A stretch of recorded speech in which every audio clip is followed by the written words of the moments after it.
I was 9 when Hitler came to power. I was about 10 months in Auschwitz, and I learned a lot about the doctrines of a fascist state. The lesson I took from my stay in Auschwitz was anybody belonging to the Jewish people is not allowed to behave ever like our perpetrator, the people who did the thing to us. Look, I think why I have a certain right to be proud of being of Jewish origin is because the Jews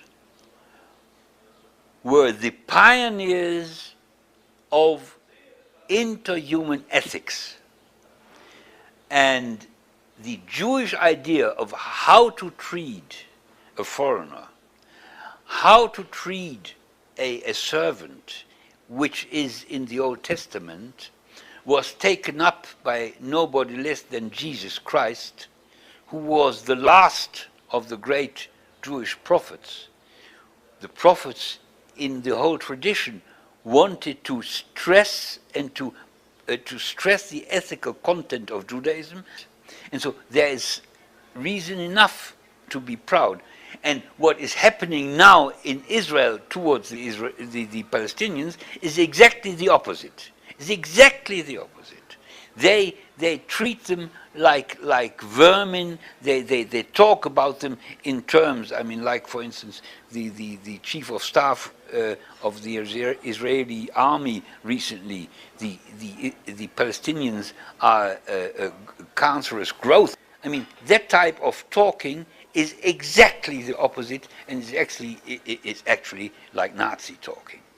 That's what was said about me when I was a boy, a Jewish boy in Germany, under the Nazis.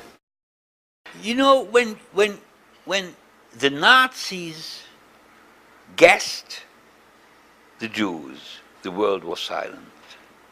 Now, the world is silent while the Jews or the Israelis harass, humiliate, and steal away land from the Palestinians. And the world is silent. And I want to awake the world.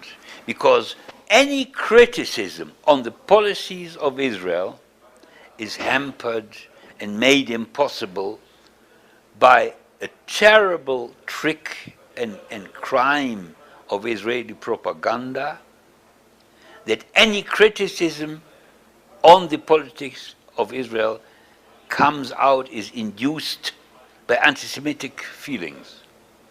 And our main purpose is to show to the world that we are Jews and we are conscious Jews, and we want to show that you must criticize Israel if you at all want anything good for the Jews in the world, because what Israel is doing is destroying the Jewish world and the Jewish heritage.